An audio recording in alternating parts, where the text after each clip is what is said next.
Buenas tardes a todos y a todas los presentes. Quiero agradecer la gentileza de que ustedes puedan acompañarnos en esta tarde para presentar una obra bastante especial, bastante gigantesca. Yo diría una obra monumental, que es la obra que desarrollaron tres personas. Robert Austin de Australia, Viviana Cannavilo también de Australia y Edgar Martínez de México. Este es un libro que tiene tres dimensiones internacionales. En primer lugar, Australia, donde fue concebido y elaborado. En México, donde gran parte de la corrección y el diseño del libro fue realizado, y en España, en Editorial Verso de Barcelona, que fue donde se produjo el libro, donde sale editado el libro. Este libro ha tenido una historia particular porque ha sido presentado 2 veces antes en Chile, especialmente en Santiago. La primera vez fue abril de este año en la Feria del Libro de Recoleta, en una comuna. La segunda vez fue presentado en la comuna de Puente Alto. Y esta es la tercera vez que hacemos la presentación de este libro aquí en la Feria Internacional de Santiago. Como digo, este libro fue pensado, elaborado, diseñado, articulado y convocado a un conjunto de autores nacionales e internacionales para que reflexionaran sobre lo que ha ocurrido en los últimos 50 años en la historia reciente de Chile. Pero no es un libro de historia, es un libro que abarca diversas dimensiones de la sociedad chilena: la dimensión económica, la política, la de los pueblos originarios, la cultura, la educación, la represión, la cárcel, la tortura, etc. Es un libro que trata de articular una reflexión en torno a la contrarrevolución que se desata a partir de 1973 en Chile y las formas de resistencia que se desarrollaron justamente en el país, tanto durante la dictadura como también durante la postdictadura, es decir, durante la democracia vigente. Robert Austin, Cannavilo y Martínez, los editores, pensaron un libro gigantesco, monumental, pero que es la continuidad de otro libro también gigantesco, enorme, que es 50 años de la vía chilena al socialismo, que es un libro que tiene la misma estructura que el que te vamos a presentar hoy día y que está dedicado a los 3 años de la Unidad Popular, recogiendo múltiples interpretaciones, visiones, descripciones, análisis de lo que fue el proyecto de la Unidad Popular. Por lo tanto, en el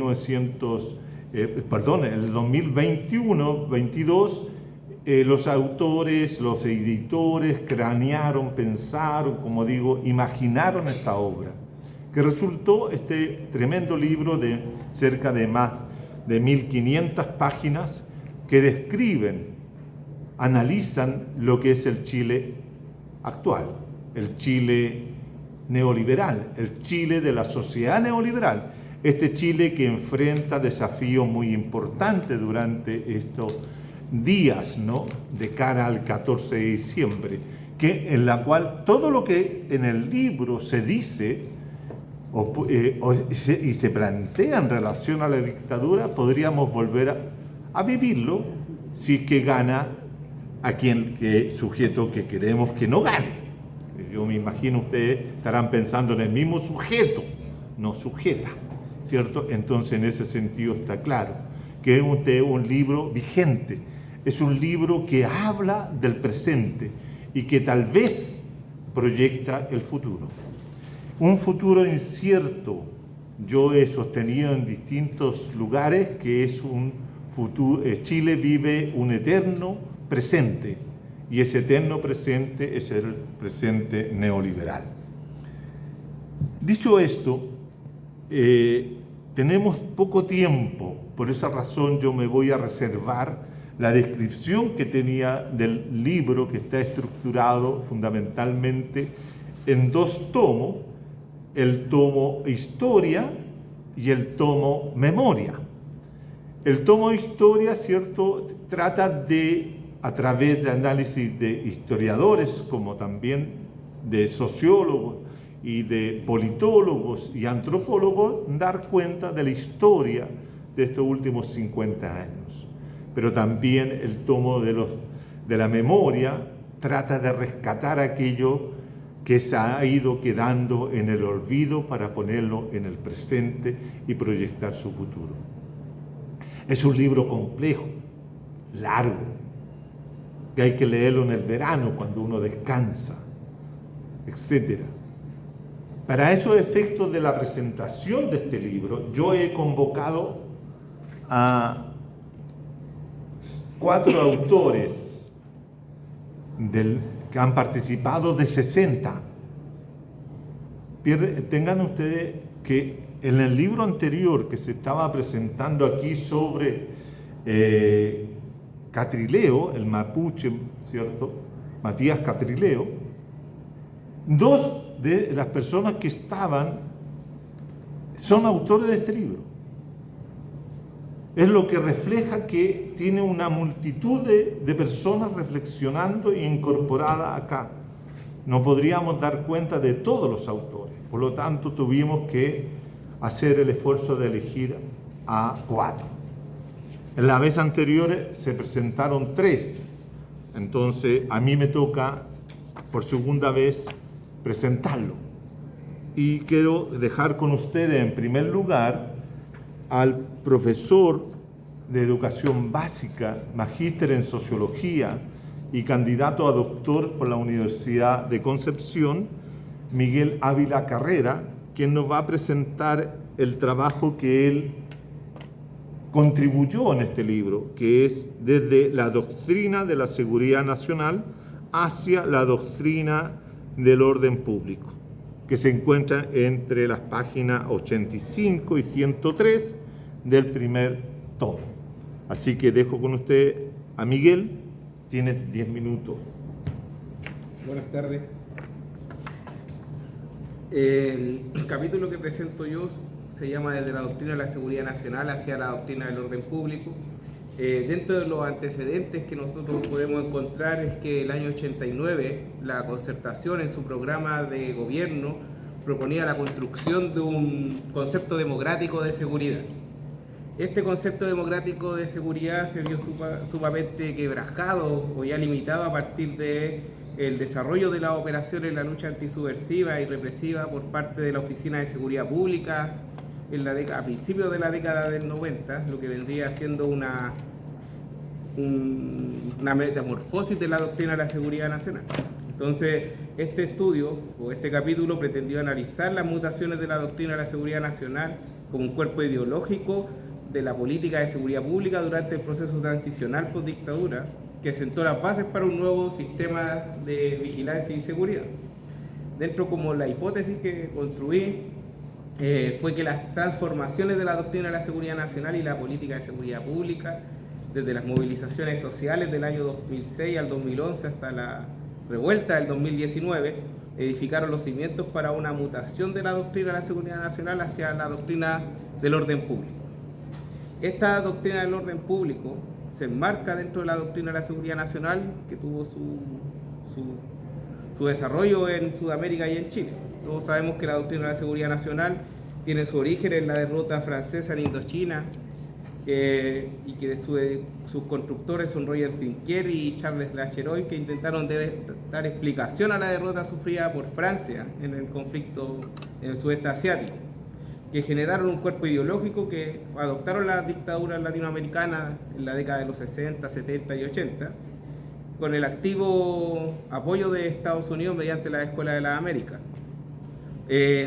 las herramientas que utilizó la doctrina de la seguridad nacional fueron la vulneración sistemática de los derechos humanos mediante desapariciones, torturas y asesinatos masivos y selectivos, que la dictadura aplicó masivamente en Chile como parte fundamental de su proyecto refundacional y la construcción de un nuevo orden social que vendría siendo el orden social neoliberal en el que nosotros vivimos actualmente.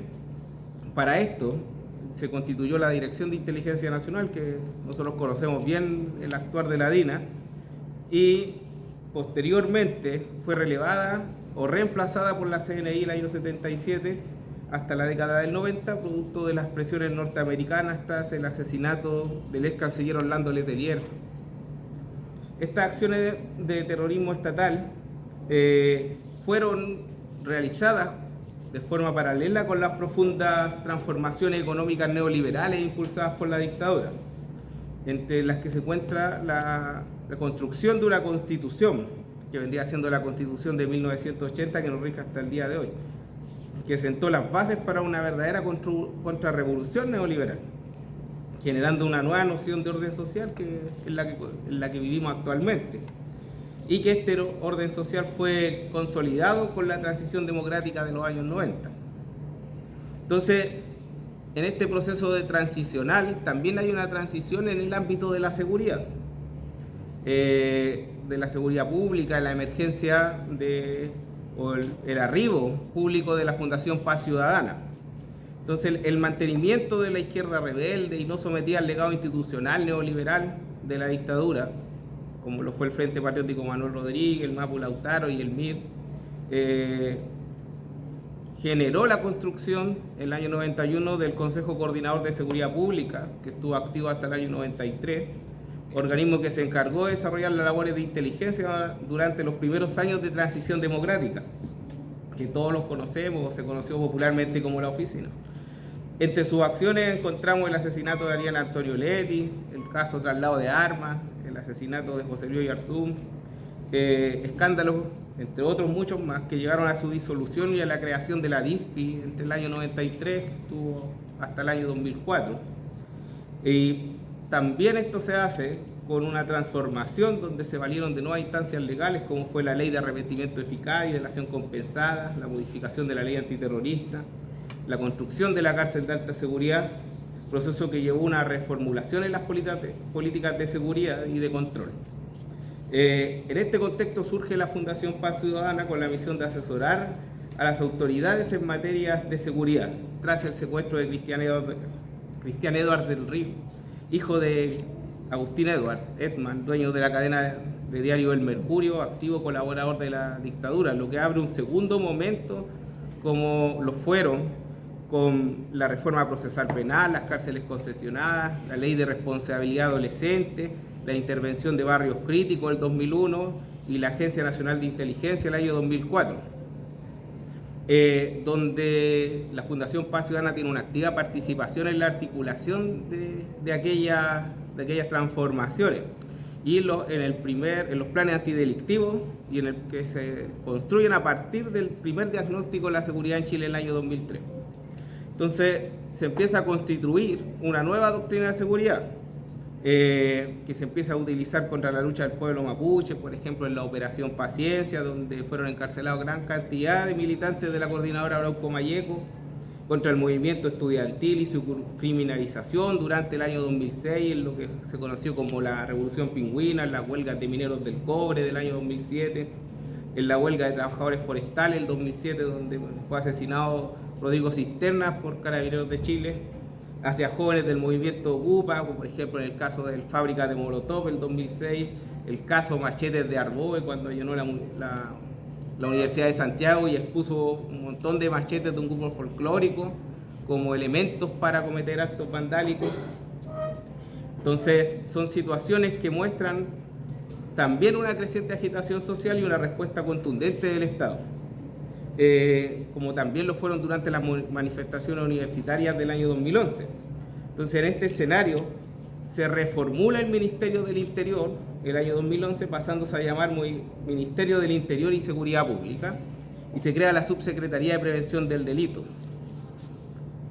Momento donde también se suman otros espacios de conflicto que ya dejan de ser los que se desarrollan históricamente en la capital, como fue el caso de Hidro Aysén en el 2012 por la baja de los combustibles, el 2016 en Puerto Montt, Calbuco y Chiloé con la crisis de la marea roja, y en este contexto el Estado reorienta aún más su política de control mediante el intento de penalizar las barricadas con la ley Hinspeter, que fue rechazada por el Congreso el 2013, el envío de 40 efectivos del GOPE a Colombia para recibir instrucciones en lucha antiinsurgente, el 2017, que fueron los comandos Jungla los que asesinaron al dirigente mapuche Camilo Catrillanca y quisieron pasar como un falso enfrentamiento, como un enfrentamiento, y en realidad fue un asesinato. En este contexto, la revuelta del 2019 abre una nueva fase en la política de seguridad y control, desde el momento en que Piñera le declara la guerra al pueblo de Chile cuando dice estamos en guerra contra un enemigo poderoso, lo cual muestra una representación social de la doctrina de la seguridad nacional en su cabeza, con una represión ajustada a derecho mediante la Ley de Seguridad Interior del Estado, en la compra de materiales antidisturbios, en el traspaso de medios blindados del ejército hacia las policías, en el refuerzo de las labores de inteligencia, como también llamar del retiro a efectivos de inteligencia que estaban en retiro, reincorporarlo al funcionamiento en esos días del 2019, como también crear nuevas herramientas legales como la ley antisaqueo, la ley antiencapuchado, la ley Naín Retamal, modernizar el sistema de vigilancia del Estado, la modernización de las policías, la ley de infraestructura crítica, los cambios en la figura de asociación ilícita y la creación del Ministerio de la Seguridad ya propiamente tal, con una cartera definida. Entonces, en conclusión, nosotros podríamos sostener que los cambios políticos e institucionales, que en su conjunto son una metamorfosis institucional y doctrinaria que permite sostener que se encuentra en construcción una doctrina del orden público para la defensa del orden capitalista. ¿Por qué el orden público? Porque es un concepto difuso y indeterminado y multifuncional. Es decir, yo pongo los límites, yo pongo qué es el orden público y puedo moverlo de un momento, como de una situación a otra.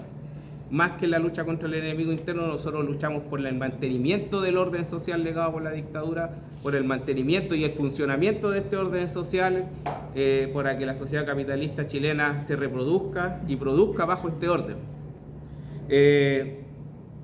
Situación que también nosotros lo podemos observar en los documentos del Congreso Nacional de Chile ahora, donde se plantea ya después del 2019 la necesidad de la creación de un sistema de supervigilancia, ya dicho con esas palabras. Nosotros avanzamos hacia la construcción de un sistema de supervigilancia para la custodia del orden público y la paz social. Eso podríamos nosotros evidenciar que hay una mutación en el orden neoliberal. Podríamos decir que el neoliberalismo en Chile está pasando hacia su etapa del neoliberalismo blindado, con su doctrina del orden público. Esa es mi presentación.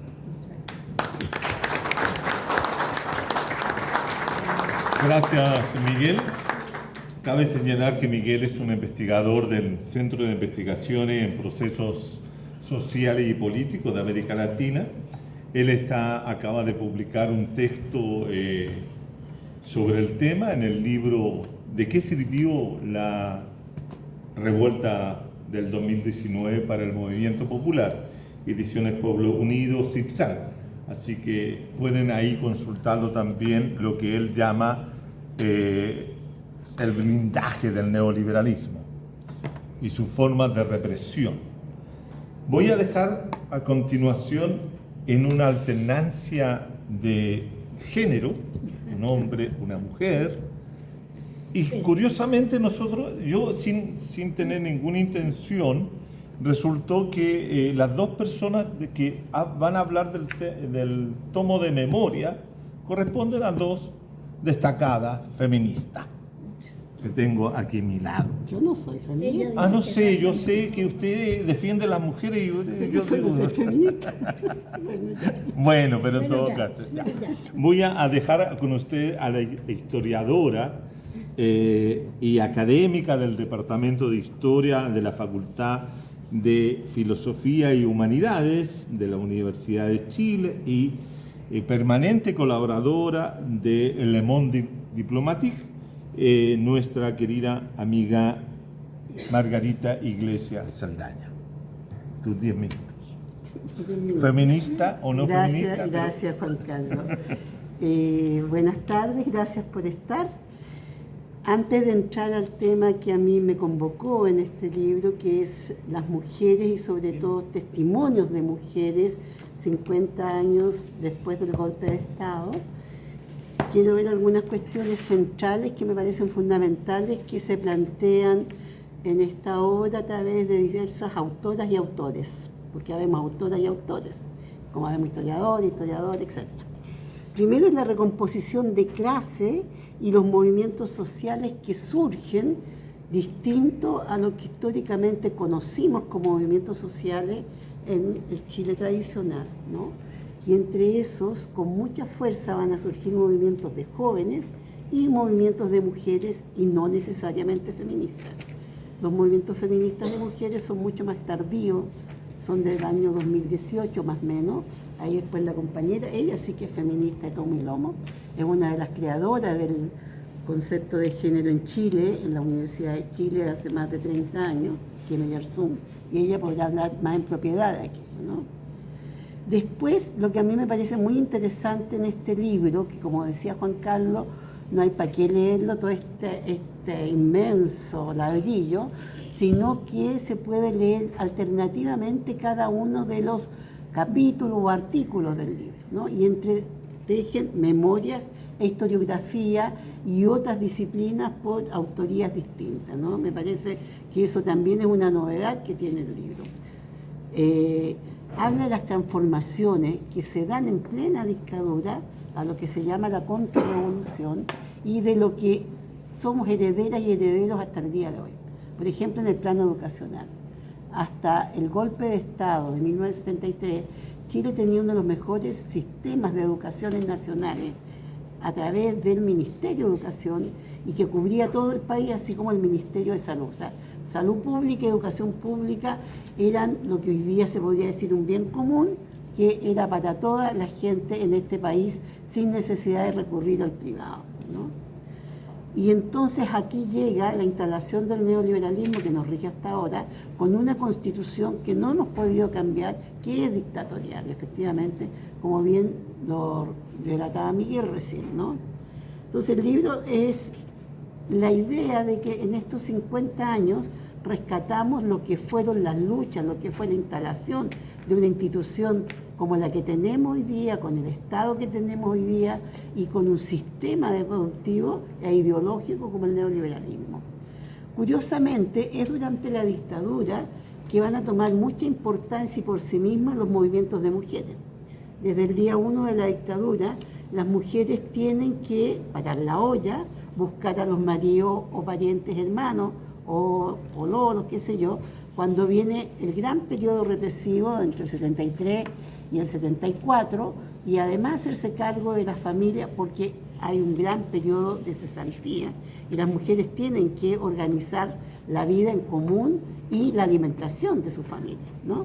Entonces, eso es muy interesante porque para que esas mujeres lleguen a ser las primeras que se van a enfrentar a la dictadura a través de la organización alimentaria, tiene que haber una historia previa que indica que muchas de esas mujeres, sin militar en partidos especialmente, tenían un nivel de conocimiento organizacional colectivo muy importante.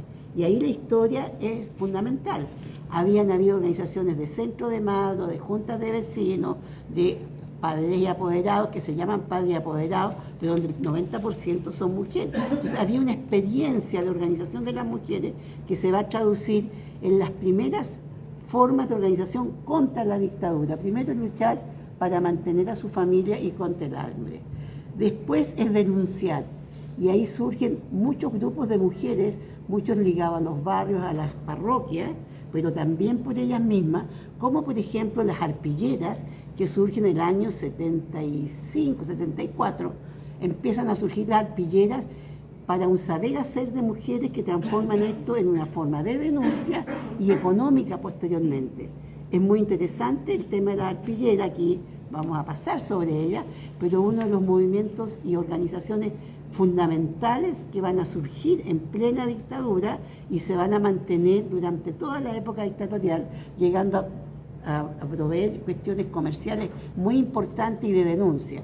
Algunos europeos lo llamaban los diarios tejidos o los diarios bordados, porque era a través del saber hacer de las mujeres, el textil, la pintura, la textura, llegaron a tener una escuela de arpilleras que duró durante toda la época de los años 80 hasta principios de los 90, para formarse como arpilleras y qué denunciaban y qué podían hacer las mujeres. O sea, no fueron tan víctimas pasivas como muchas veces se ha querido decir. Por otra parte, organizaron todo esto de las organizaciones familiares por los presos políticos contra la dictadura, salieron a las calles, se enrejaron en lo que era el Parlamento antiguo. Ahí está Ana González, que ahora cumplen 100 años de ella, creo que son el centenario, la Anita, ¿no? Luego hay un gran documental la próxima semana sobre ella. Y fueron unas mujeres que se encadenaron para exigir la aparición de sus personas políticas desaparecidas. No se sabía que estaban desaparecidos, que fue una forma brutal de la dictadura chilena que inventó como forma de represión la desaparición forzada de personas, ¿no? Y esto, las primeras que lo viven y lo denuncian son las mujeres apoyadas por la Iglesia Católica. Primero el Comité Pro Paz y posteriormente la Vicaría de la Solidaridad, pero ellas a través de sus propias organizaciones, ¿no? También están las mujeres que militaban en los partidos políticos, que empezaron a criticar la no presencia de la mujer como sujeto, sino que siempre detrás de los hombres, en las directivas políticas, en las propuestas políticas, y empieza también una gran reivindicación de las mujeres a través de sus cuerpos, y ahí surgen los movimientos feministas en la calle. Las primeras son en la calle, en plena dictadura, que se declaran feministas, en contraposición a que hasta ahí no encontraban más que ser mujer, era de la familia, la esposa, o todo lo que tuviera que ver con los proyectos masculinos. Y empiezan a surgir los primeros proyectos propiamente de mujeres en la década de los 80. Y entonces ahí, por ejemplo, una reivindicación de ellas para después negociar en lo político es la Secretaría de la Mujer y un Ministerio de la Mujer que no llega a concretarse hasta hace muy pocos años como ministerio, ¿no? Porque parte de las negociaciones con la gran salida de las mujeres a la calle, antes que los hombres son las mujeres que salen a las calles, llenan el Caupolicán, marchan en plena calle. Las Mujeres por la Vida es un movimiento magnífico que agrupa muchas mujeres, que va a presionar mucho a la dictadura y salen con la esfinge de los detenidos desaparecidos. O sea, ellas van dando la tónica de las movilizaciones en los años 80 y después se suman los sindicatos, los barrios, pero las que ponen primero el cuerpo en la calle son las mujeres y los jóvenes, que cambia completamente el panorama desde el punto de vista de las organizaciones políticos sociales que luchaban por la justicia social o por proyectos progresistas. Entonces, y después viene, ya me voy a detener porque si no, no voy a dejar tiempo a quienes quedan, al Pedro y a la Kevin, viene toda la postdictadura en la que nos encontramos todavía, ¿no es cierto?, donde se levantan algunas reivindicaciones propiamente de mujeres. Las mujeres feministas en 2018, que vienen de las universidades primero, reivindican todo una cuestión que no estaba hasta en ese momento en ninguna reivindicación de proyectos de transformación, que es, por ejemplo, el tema de separar la reproducción de los cuerpos del derecho al goce de la sexualidad, la existencia de otras sexualidades posibles que no sea la heterosexual, el derecho a no ser vilipendiada y maltratada en las universidades, en los trabajos, en los hogares, ¿no? O sea, democracia, una consigna maravillosa que nace en dictadura, es democracia en el país y en la casa. Y si la mujer no está, la democracia no va. Es decir, ahí ya se empieza a anudar algo que de suyo hoy día hay que mirar con mucha atención, porque es de ahí donde vienen las transformaciones fundamentales en este presente y en este futuro. Eso es lo que permite en el fondo que haya primero una presidenta de la República 2 veces, como Michelle Bachelet, y que hoy día tengamos una candidata que vamos a hacer todo lo que sea posible para que sea la próxima presidenta de Chile, aunque matemáticamente todos andan medio pajoneados porque ya sacan cálculos matemáticos, pero la política no es pura matemática, es matemática y no matemática. Entonces yo creo que también las mujeres tenemos hoy día una responsabilidad muy grande, porque todo lo que se ha conquistado hasta ahora, incluso el concepto de femicidio, que da cuenta de un extremo del maltrato cotidiano a la que son sometidas la mayoría de las mujeres por su condición de mujer, va a estar en juego si efectivamente sale Kass y no Jara. Y con esto me quedo y le paso la palabra, creo que a Pedro. Gracias. Gracias, Margarita. Excelente y brillante exposición sintética de la historia de las mujeres en Chile. Brillante. Quiero dejar con ustedes entonces, como bien lo decía, adelantándose a lo que uno debe hacer, como siempre, ¿cierto? A don Pedro Rosas Aravena. Él es historiador social, doctor en Historia por la Universidad de Santiago de Chile, vicerrector de la Universidad Academia Humanismo Cristiano, y el doctor Rosa, yo le digo doctor Rosa porque sé que no le gusta mucho, por eso le digo así. Los doctores muchas veces no se quieren reconocer como tales, lo cual no es para nada malo. El doctor Rosas, como digo, contribuyó a este tomo de historia con un trabajo de que él ha sido ya pionero, que es el trabajo de la resistencia a la resistencia de la dictadura, a la prisión política en la democracia chilena, es decir, en la democracia neoliberal. Dejo a Pedro entonces con sus 10 minutos. Don Pedro. Bien. Muchas gracias, Juan Carlos, por la presentación. Y si ustedes, ahí está. Ahí estamos en la tele. Sí, está en la tele. Y a Margarita por la prepresentación también. Bueno, agradezco entonces la invitación de Juan Carlos, que está oficiando de maestro de ceremonia, ¿no es cierto? Y articulador de estas varias presentaciones que, como él decía, se han hecho en distintos lugares, ¿no? Me invitaron a trabajar en este libro sobre un capítulo en particular que era bastante fácil en apariencia, después fue bastante complejo, ¿no?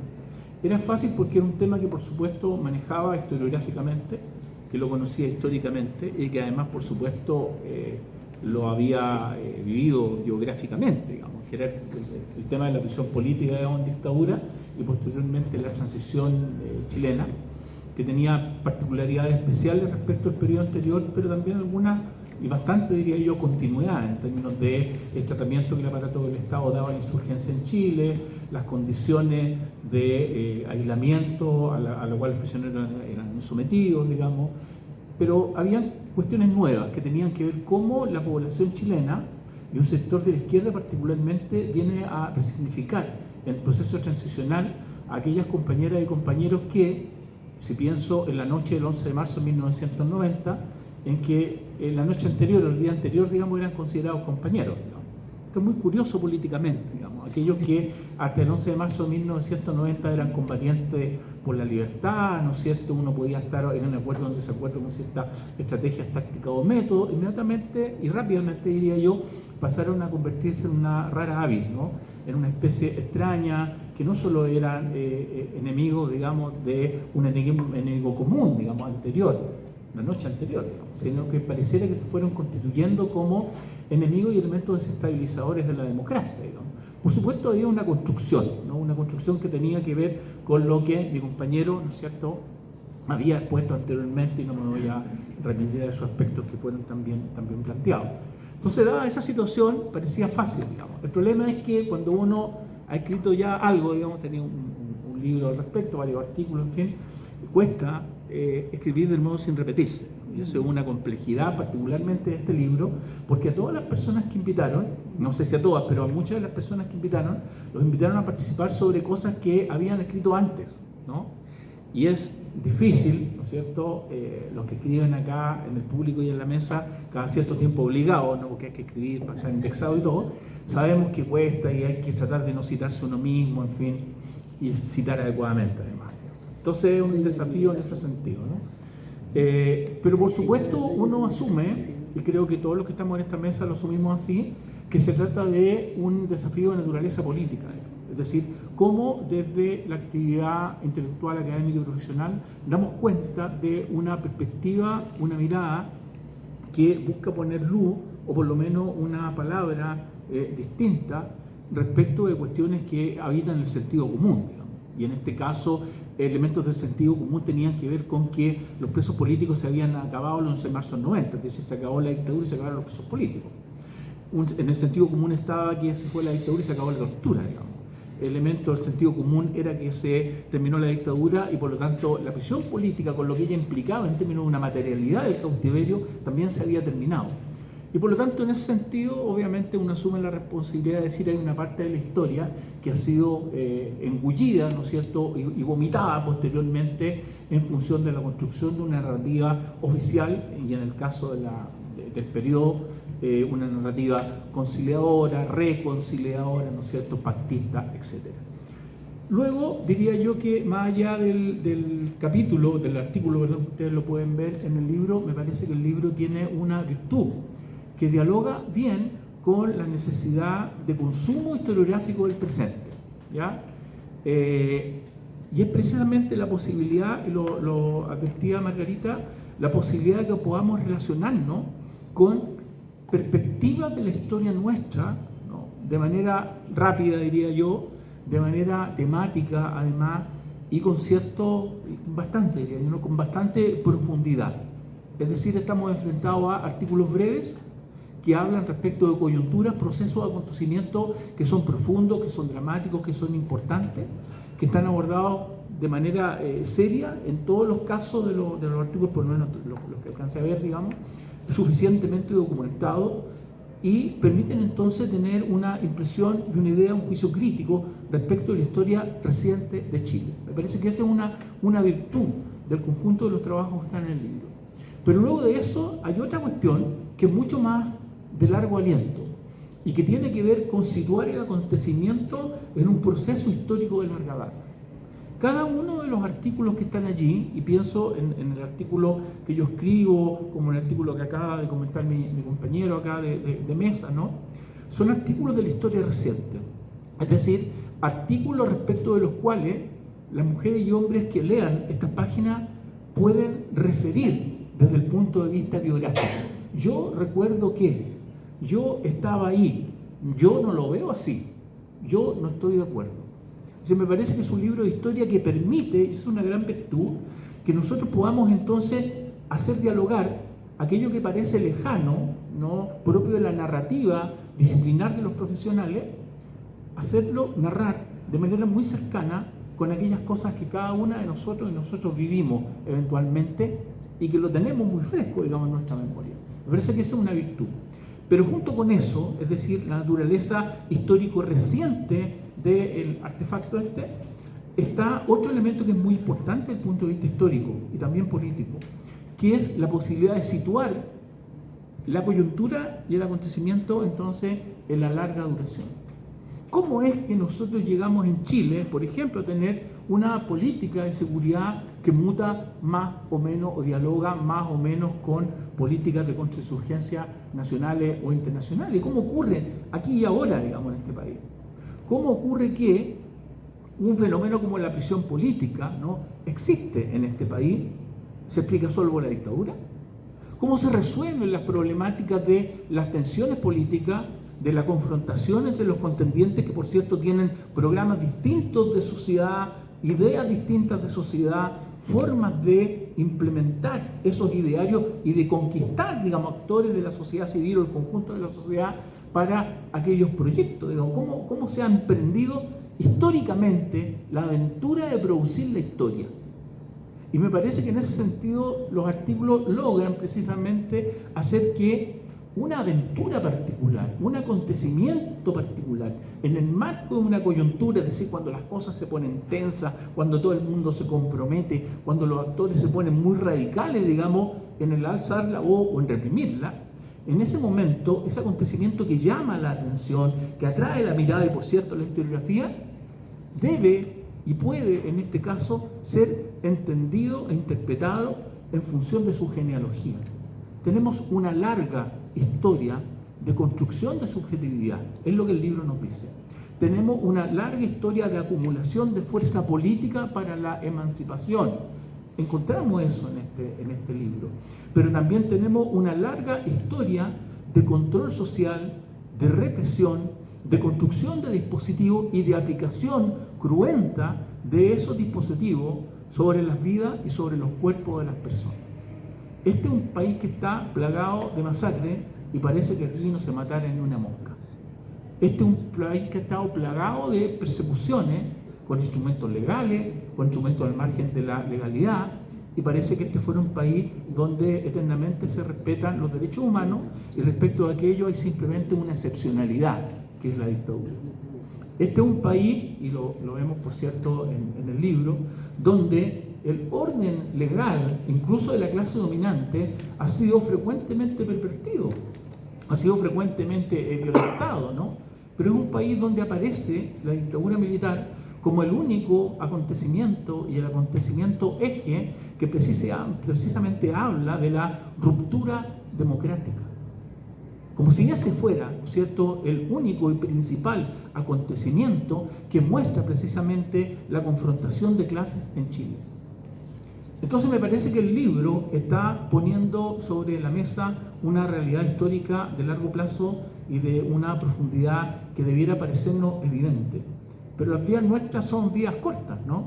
Y la perspectiva y la forma en que evitamos los acontecimientos también son muy breves, desde la forma, digamos, en que nos representamos esos acontecimientos. Las cosas pasan, digamos. O sea, hoy día acabamos de tener una elección, están los votos de la tele, digamos, está la discusión respecto de aquello, alguien va a estar gobernando mañana, digamos, y las preguntas por las características, las contradicciones y los dolores, ¿no es cierto?, y las tragedias estructurales de esta sociedad desaparecen de los escenarios. Porque pareciera que el acontecimiento, entendido desde la forma más cotidiana, digamos, ¿no?, esa cosa pequeña que ocurre, fuera capaz de tragarse el conjunto de cosas que son lacerantes, que son profundas, que son críticas, digamos, y que nos van atravesando como sociedad. Me parece que en ese sentido el libro, y hoy día varios de los artículos están en esa sintonía, sería egocéntrico decir el mío también, pero el mío también, están en esa sintonía, y logran entonces hacer dialogar al aquí y ahora con lo que hemos sido. Y eso es bonito porque nos permite a nosotros afirmar una identidad. Es decir, hay una identidad en los movimientos sociales que es una identidad de pueblo, ¿no?, que es la que permite que esos movimientos sociales puedan saltar de una generación a otra generación, ¿ya? Algunos, y compañeros psicólogos que lo tengo aquí al frente, digamos, algunos hablan de, ¿no es cierto?, la transmisión transgeneracional, digamos, de la memoria. Yo diría que hay una transmisión transgeneracional de la dignidad, de la lucha y de la resistencia. Y eso está absolutamente legible en este libro. Gracias, Ana. Gracias, Pedro. Disculpa que te haya interrumpido, pero estamos con el tiempo encima. El tiempo no está, a los historiadores no está. Ahí está. Voy a dejar con ustedes entonces a continuación a la doctora en literatura en literatura y que al mismo tiempo fue la cofundadora de los estudios de género en la Universidad de Chile, fue presidenta y es actualmente directora de la Fundación Pablo Neruda y premio Amanda Larraca, que es nuestra compañera Kenny Oyarzún, quien nos va a presentar ya sea una reflexión sobre su texto o sobre el libro. Yo no veo muy bien, así que discúlpenme. Testimonios internacionales a 50 años, que se encuentra en el tomo 2, Memoria. Bueno, muchísimas gracias, he aprendido mucho, me gustó mucho la descripción de la nueva seguridad. Tú le diste un adjetivo al término que después te lo voy a robar, pero con crédito. Pero lo cita. Lo voy a citar desde luego. Bueno, para mí en realidad yo no voy a hablarles mucho del texto que yo contribuí, que es de memoria y es de allá y acá, pero voy a terminar un poco con una cita de Orlando Letelier, porque una de las memorias es de su hijo, ¿no?, que es pintor y muralista. Bueno, Orlando Letelier, como ustedes saben, fue asesinado en las calles de Washington en 1976, y a raíz de eso fuimos visitados los que trabajamos en Solidaridad por el FBI, y me pusieron, y tengo el lujo de decir hoy día, en la lista del Plan Cóndor, al cual le he dedicado varios poemas, Gabriela Mistral también, el Cóndor. Bueno, hoy día quería yo recordar algunas de las cuestiones más centrales de este libro que me han hecho pensar que en sus 60 capítulos se agrupan en los 2 tomos la historia y la memoria sobre, como decíamos, a las distintas dimensiones subjetivas, singulares y colectivas del Estado dictatorial en Chile en 1973. El segundo pone de manifiesto las dimensiones subjetivas colectivas de transformaciones durante la dictadura, y se vierten testimonios de militantes, artistas, intelectuales, integrantes del campo popular y de los pueblos originarios durante el mismo periodo de tiempo. Ahora, Margarita me emplazó a que yo dijera que soy feminista. Y soy feminista, pero soy una feminista de raro calibre. ¿En qué sentido soy rara? Soy rara porque soy una feminista que lucha interseccionalmente, y por eso las memorias mías son de género, sexo-género, pero de clase y de pueblos originarios, de indígenas. Es decir, no voy a luchar por las puras mujeres. El elemento de clase y racial, sobre todo en un país donde todo el mundo se cree recién llegado de las Europas, inquieta. Y creo que estamos perdiendo una batalla que para mí es requete importante, y es la batalla cultural. Y en ese sentido es que quería hablar hoy día. Quería hablar de la importancia de, sobre todo que está en el segundo tomo, la importancia de las rebeliones post-dictatoriales. Porque aquí hemos hablado bastante de la dictadura, ¿verdad? Y a mí me preocupa mucho, porque yo recién llegué aquí durante la post-dictadura, me preocupa mucho cómo se ha ido a partir de esta política de seguridad de plomo, en donde la única que habla de la seguridad social por ahora es Jara, entre los candidatos. La seguridad social ya no existe más. No, estamos todos en guerra, es todo, tenemos que cuidarnos los unos de los otros la espalda, y estamos perdiendo la batalla cultural de hablar sobre nuestras memorias, nuestras historias como pueblo, mujeres, pueblos originarios, clase. La palabra clase ya casi no se usa. Me dijeron, no digas clase, di sector social, segmento social. La palabra clase, escuchamos en los medios, jamás aparece. Bueno, entonces sí me gustaría plantear esto de la batalla cultural, porque hay 2 textos que yo quisiera leer. ¿Y por qué digo que estamos perdiendo la batalla cultural? Porque ya no, ustedes miran, ¿dónde está el gran canto? La Violeta Parra, los pueblos indígenas con su música y su oralidad, cada uno en su segmento. ¿Y qué es la cultura sino aquella forma de tejer, bordar, como decía Margarita, nuestras historias, nuestras memorias, nuestras subjetividades de los distintos terrenos y territorios de un país que lamentablemente hace que la capital sea el centro del capital, y todo lo que fuera de la capital prácticamente no existe.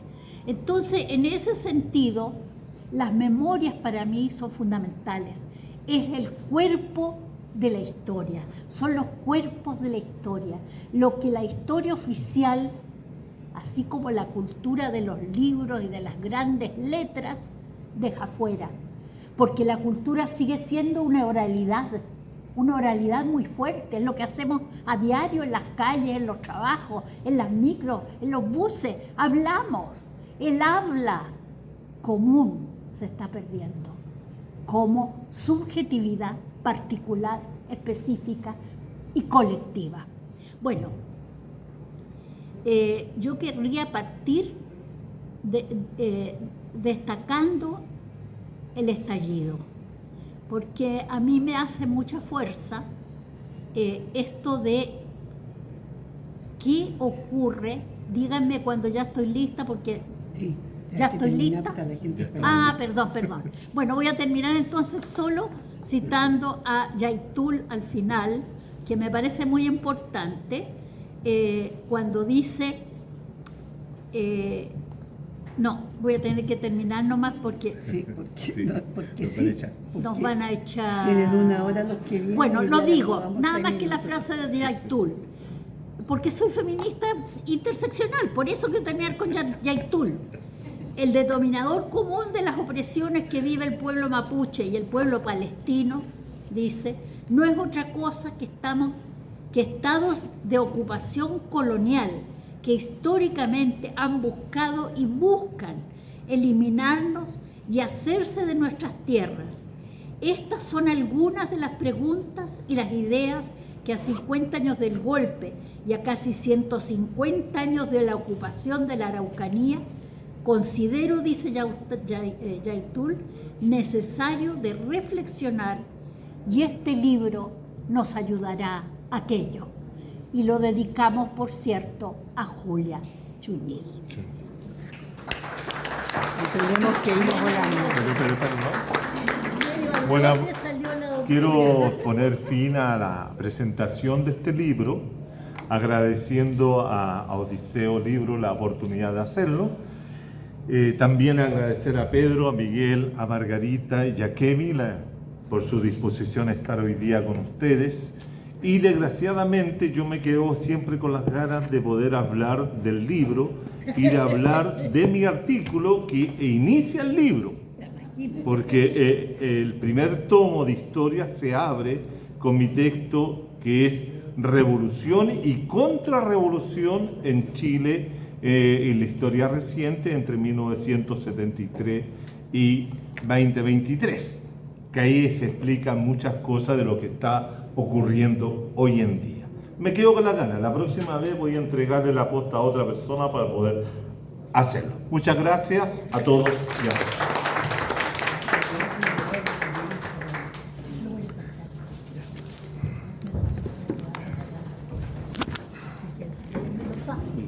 Los pagos, sí. Sí, por supuesto.